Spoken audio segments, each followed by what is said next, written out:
নমস্কাৰ জীৱন চাৰণৰ বাস্তৱ চেনেলৰ অন্য এটা নতুন ভিডিঅ'লৈ তোমালোক সকলোকে স্বাগতম জনালো। আজি আমি লাইফ প্ৰচেছ যিটো আমাৰ চেপ্টাৰ আছে লাইফ প্ৰচেছ নামৰ চেপ্টাৰটি এই চেপ্টাৰটিৰ আমি ইম্পৰ্টেণ্ট কেইটামান এমচিকিউ ডিসকাস কৰিম। প্ৰায় 10টা মান এমচিকিউ আমি এই ভিডিঅ'ত ডিসকাস কৰিম আৰু এইবিলাক তোমালোকৰ কোৱেশ্চন তোমালোকৰ হাফ ইয়াৰলিতে হওক বা এছএছএলসিৰ কাৰণে বহুত বেছি ইম্পৰ্টেণ্ট হ'ব। হাফ ইয়াৰলি যেহেতু আমাৰ আহি আছে গতিকে হাফ ইয়াৰলিৰ কাৰণে আমি প্ৰস্তুতি চলাব লাগিব। গতিকে আমি আজি এই কোৱেশ্চন প্ৰেক্টিছ আৰম্ভ কৰিছো। Camera off, question practice on. এতিয়া চাবা যে চৰ্বি অণুৰ ইমালচিফিকেশ্যন সংঘটিত হয়, অৰ্থাৎ চৰ্বি অণুৰ আমাৰ ইমালচিফিকেশ্যন সংঘটিত কৰে, অৰ্থাৎ চৰ্বি অণুক আমাৰ ব্ৰেকডাউন কৰে। ইয়াত দিয়া আছে ট্ৰিপচিন নহয়, ট্ৰিপচিন বেসিক্যালি প্ৰটিনৰ লগত জড়িত, পেপচিনো প্ৰটিনৰ লগত জড়িত। এমাইলেজটো নহয়, এমাইলেজটো শ্বেতসাৰৰ লগত জড়িত। নেক্সট আমাৰ পিত্ত লৱণটো আমাৰ গ্ল'ৰবাৰাৰত আমাৰ ষ্ট'ৰ কৰা হয়। গতিকে পিত্ত লৱণ is the correct choice for the given question. পিত্ত লৱণটোৱে আমাৰ ইয়াতে শুদ্ধ এনচাৰ হৈ যাব। আশা কৰোঁ তোমালোকে বুজি পাইছা। নেক্সট কুৱেশ্যন যে সবাত-শ্বসন আৰু অবাত-শ্বসনৰ বিষয়ে আমি পঢ়িছিলোঁ। এটা আছে আমাৰ সবাত-শ্বসন, এটা আছে আমাৰ সবাত-শ্বসন আৰু নেক্সটটো হৈছে আমাৰ, মই ইয়াতে এইফালে লিখি দিছোঁ, অবাত-শ্বসন।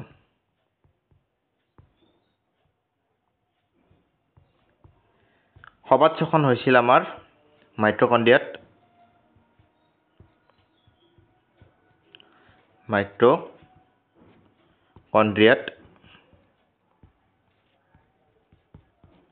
আৰু আমাৰ অবাত-শ্বসনটো হৈছিল আমাৰ চাইটোপ্লাজম বা কোষ পৰশত।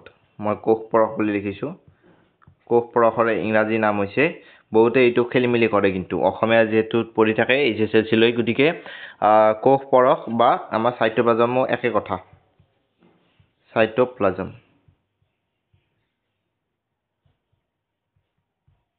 কোষ পৰশ বা চাইটোপ্লাজমত আমাৰ অবাত-শ্বসন হয়। গতিকে অবাত-শ্বসনৰ কথাই সুধিছে, গতিকে এইটো আমাৰ হ'ব চাইটোপ্লাজমত হ'ব, কোষ কেন্দ্ৰত নহ'ব। কোষ পৰশ থাকিলে এইটো অপশ্যন শুদ্ধ হ'লেহেঁতেন। নেক্সট আমি চাওঁ যে শ্বেতসাৰক সৰল শ্ৰেণীলৈ ৰূপান্তৰ কৰা উৎসেচক বিধ কি? এইটো আমাৰ আমি জানো যে লালটি এমাইলেজ।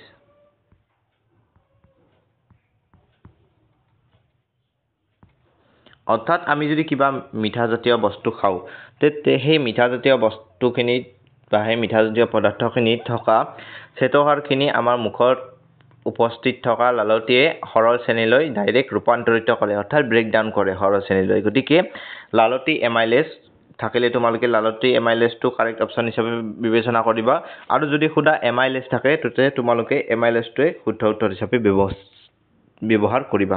এতিয়া লাইপেজটো আমাৰ নহ'ব, এইটো তোমালোকৰ পেপচিনটো তোমালোকৰ নহ'ব। পেপচিনৰ কাৰ্য দ্ৰুতগতিত কৰে আমাৰ HCl হাইড্ৰক্লৰিক এচিডে আমাৰ পেপচিনৰ কাৰ্য দ্ৰুতগতিত কৰাত সহায় কৰে, অৰ্থাৎ গতিবেগ ৰিয়েকশ্যনটোৰ বঢ়াই দিয়ে। নেক্সট ট্ৰিপচিনো নহ'ব, গতিকে অপশ্যন নম্বৰ এটোৱে আমাৰ ইয়াতে শুদ্ধ উত্তৰ হ'ব। গতিকে এনচাৰ হৈ যাব ইয়াৰ এইটো। অ'কে, তোমালোকে সকলোৱে বুজি পাইছা। নেক্সট আমি যদি চাওঁ, যি প্ৰক্ৰিয়াৰ দ্বাৰা এটা স্বপক্ষীয় জীৱই কাৰ্বন আৰু শক্তি, আৰু শব্দটো ভুল হৈছে ইয়াতে, আৰুটো এনেকুৱা হ'ব লাগিছে, মই এইটো ৰাপ কৰি দিছোঁ। 1 ছেকেণ্ড ৰ'বা, কাৰণ অসমীয়া ভাষাই হওক বা অসমীয়া আমাৰ লিখাত একদম শুদ্ধ হ'ব লাগে। ইয়াতে ভুল ত্ৰুটি থাকিলে আমাৰ ভৱিষ্যতলৈ বহুত বেছি দিগদাৰ হৈ যায়। গতিকে ভাষাটো যাতে আমি শুদ্ধকৈ লিখোঁ তাৰ কাৰণে আমি প্ৰচেষ্টা কৰিব লাগে। আৰু অৰ্থাৎ জীৱন কাৰ্বন আৰু শক্তিৰ প্ৰয়োজনীয়তা পূৰ্ণ কৰা হয়, তাক আমাৰ ইয়াতে বোলা হয় বাষ্পমোচন নহয়। বাষ্পমোচন দ্বাৰা পাতৰ উপস্থিত থকা, ইয়াত এটা ধৰা মই পাত আঁকিছোঁ, এই পাতটোত উপস্থিত থকা অতিৰিক্ত পানীখিনি পাতত থকা পত্ৰৰন্ধ্ৰৰ দ্বাৰা বায়ুত মিহলি হয় বা বায়ুলৈ বাষ্প আকাৰে উৰি যায়। এইটোকে আমাৰ কোৱা হয় বাষ্পমোচন। মই এইটো ড্ৰয়িং কথা কৰি দিছোঁ স্থানান্তৰ নহয় দীপ্ত ফসফৰিলেশ্যন নহয় অৰ্থাৎ ফটো ফসফৰিলেশ্যনটো এটা বেলেগ যেটো তোমালোকে ক্লাছ 11ত পঢ়িব পাবা কিন্তু ইয়াতে সালোক সংশ্লেষণ it is the correct choice for the given question বা সালোক সংশ্লেষণৰ ইংৰাজী প্ৰতিশব্দটো তোমালোকে লিখি লোৱা ইংৰাজী প্ৰতিশব্দটো মই লিখি দিছোঁ তোমালোকে মনত ৰাখিবা photosynthesis photosynthesis is the ইংৰাজী form of সালোক সংশ্লেষণ okay clear স্পাইৰোগাইৰা স্পিগমোমেনোমিটাৰ এবিধ যন্ত্ৰ স্পাইৰোগাইৰা মোৰ মুখেৰ এই কাৰণে ওলাই গৈছে যে আমি অলপ আগতে ক্লাছ 11ৰ প্লান্ট কিংডম নামৰ চেপ্টাৰটিৰ ভিডিঅ' অলপ প্ৰস্তুত কৰিছিলোঁ এই তাত আমাৰ স্পাইৰোগাইৰাটো আহিছিল গতিকে স্পিগমোমেনোমিটাৰ এবিধ যন্ত্ৰ যাক জুখিবলৈ ব্যৱহাৰ কৰা হয় এইটো তোমালোকে চাবা যে আমাৰ মই আৰু ভিতৰলৈ সোমাই গৈছোঁ যে স্পাইৰোমিটাৰ এটা স্পাইৰোমিটাৰ নামৰ যন্ত্ৰ আছে সেইটো আমাৰ ব্ৰিডিং ৰিলেটেড হয় অৰ্থাৎ উশাহ নিশাহ ৰিলেটেড হয় বাকি যদি আমি চাবলৈ যাওঁ স্পিগমোমেনোমিটাৰ যিটো আছে সেই মেনোমিটাৰটো আমাৰ ৰক্তচাপ জোখাৰ মেচিন হিচাপে ব্যৱহাৰ কৰা হয় এইটোৰ আমাৰ ৰেঞ্জটো আমাৰ ধৰা সুস্থ মানুহৰ ৰক্তচাপৰ যিটো ৰেঞ্জ সেইটো মই লিখিছোঁ ওপৰত তোমালোকৰ 120 তলত 80 এইটো হৈছে সুস্থ মানুহৰ ৰক্তচাপৰ এইটো ৰেঞ্জ এইটো হৈছে সিস্টোলিক চাপ এইটো হৈছে ডায়াস্টোলিক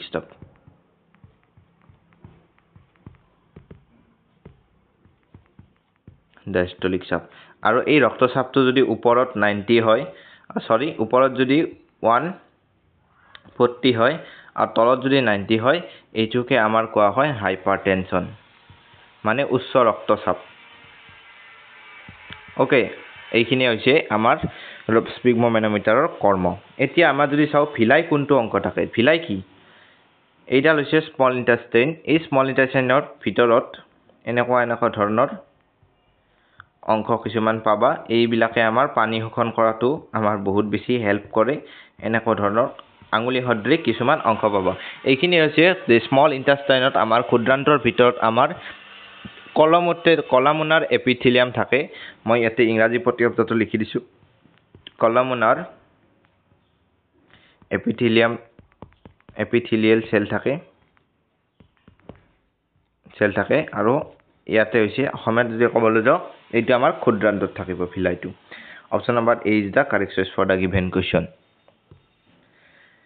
শৰীৰত অক্সিজেন বিতৰণত কোনটোই সহায় কৰে অৰ্থাৎ কোনটো তলৰ বস্তুই মানে শৰীৰত অক্সিজেন বিতৰণত সহায় কৰে এতিয়া তোমালোকে যদি চোৱা ওপৰৰ এটাও নহয় এইটো কাটি দিয়া ওপৰৰ এটাটো এটা হ'বই নেক্সট যদি চাও বৃহদান্ত নহয় এইটো আমাৰ বেসিক্যালি আমাৰ শ্বসন পাচন ৰিলেটেড বস্তু তাৰপিছত অগ্নাশয় এইটো নহয় আমাৰ যেটো হিমোগ্লোবিন আছে অৰ্থাৎ এটা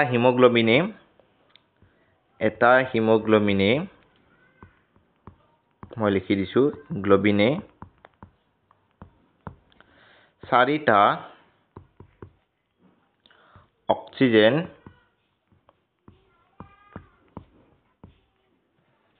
মলিকুল অৰ্থাৎ মলিকুল মানে হৈছে অণু 4টা অক্সিজেন অণু কঢ়িয়াব পাৰে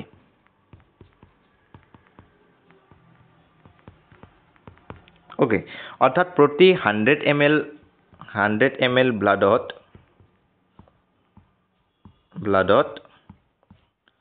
অক্সিজেনেটেড ব্লাডত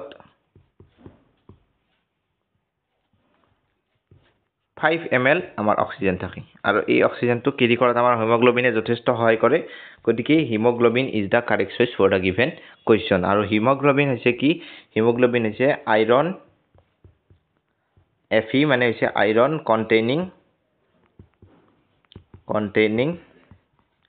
পিগমেন্ট অলপ বেছি ডিপলি সোমাই গৈছো টপিকটোৰ ওপৰত তোমালোকে যদি ক্লাছ 10ত অলপ বুজাত অসুবিধা হৈছে তথাপিও তোমালোকে বহিৰ কাষত লিখি থবা যাতে ভৱিষ্যত দিনত তোমালোকৰ সুবিধা হয়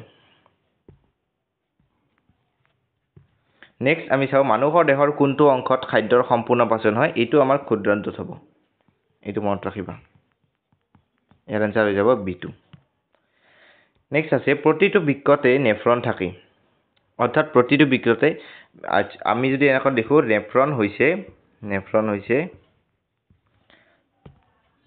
বৃক্ক গঠনৰ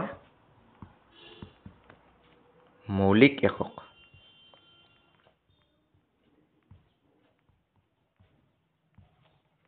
ওকে, গতিকে ইয়াত আমাৰ এটা আমি যদি চাওঁ যে মই আঁকি দেখুৱাম তোমালোকক একদম ডিপ যিটো আমাৰ আণ্ডাৰষ্টেণ্ডিং, সেই ডিপ আণ্ডাৰষ্টেণ্ডিংটো দিবলৈ মই ট্ৰাই কৰি আছোঁ। এইটো ধৰা এটা নেফ্ৰন, এইটো ধৰা এটা বৃক্ক অৰ্থাৎ কিডনী। এইটো বৃক্কত আমাৰ বাওঁফালৰ বৃক্কটো অলপ ডাং খাই থাকে, সোঁফালৰ বৃক্কটো অলপমান তলত থাকিব। সোঁফালৰ বৃক্কটো অলপমান তলত থকা আমাৰ উদ্দেশ্য কি? আমাৰ এইফালে আমাৰ লিভাৰটো থাকিব। ওকে, এইফালে আমাৰ হালধীয়া ৰঙেৰে দেখাইছোঁ লিভাৰটো থাকিব। আৰু এইফালে তোমালোকৰ কিডনীটোতে মই এনেকুৱা ধৰণৰ ৰং আঁকিছোঁ। এইটো হৈছে আমাৰ ৰেডিছ ব্ৰাউন এটা ৰং থাকিব কিডনীটোৰ। গতিকে মই মোৰ হাতত যিহেতু ৰেডিছ ব্ৰাউন কালাৰটো নাই, মই ৰেডেৰে তোমালোকক বুজাইছোঁ। এই কিডনী দুটাৰ পৰা এনেকৈ ধৰা তাৰ ওলাব, এইবিলাকক ইউৰেটাৰ বোলে। অৰ্থাৎ সেইবিলাক তোমালোকৰ নালাগে। এতিয়া বৃক্কৰ গঠনত নেফ্ৰন এটা যদি আমাৰ কিডনী থাকে, এটা কিডনীত প্ৰায় আমাৰ 10 লাখ নেফ্ৰন থাকে, অৰ্থাৎ 1 মিলিয়ন নেফ্ৰন থাকে। আৰু এইটো কিডনীটো আমাৰ 10 লাখ নেফ্ৰন থাকিব। গতিকে টোটেল আমাৰ 20 লাখ নেফ্ৰন থাকিব টোটেল মিলি, কিন্তু এটাত থাকিব 10 লাখ। গতিকে এটা দুটাৰতো কথাই নাহে, অৰ্থাৎ অজস্ৰ থাকিব। গতিকে এই ক্ষেত্ৰত যদি আমি চাবলৈ যাওঁ যে এটা দুটা এইবিলাক দেখিলে তোমালোকে ডাইৰেক্ট কাটি দিবা। গতিকে আমাৰ option number A2 is the correct choice for the given question. হয়তো ক্লাছ 10 লেভেলত তোমালোকক ইমান ধুনীয়াকৈ ডায়েগ্ৰাম আঁকাই ইমান ডিপ আণ্ডাৰষ্টেণ্ডিংটো বহুতে নিদিব, কিন্তু মই ট্ৰাই কৰি আছোঁ যাতে ভৱিষ্যত জীৱনত ভাল হয়। সেইকাৰণে মই ডায়েগ্ৰামটো এক্সপ্লেইন কৰি দিছোঁ, যাতে মোৰো ভাল হয় তোমালোকৰো ভাল হয়। Okay, next last question.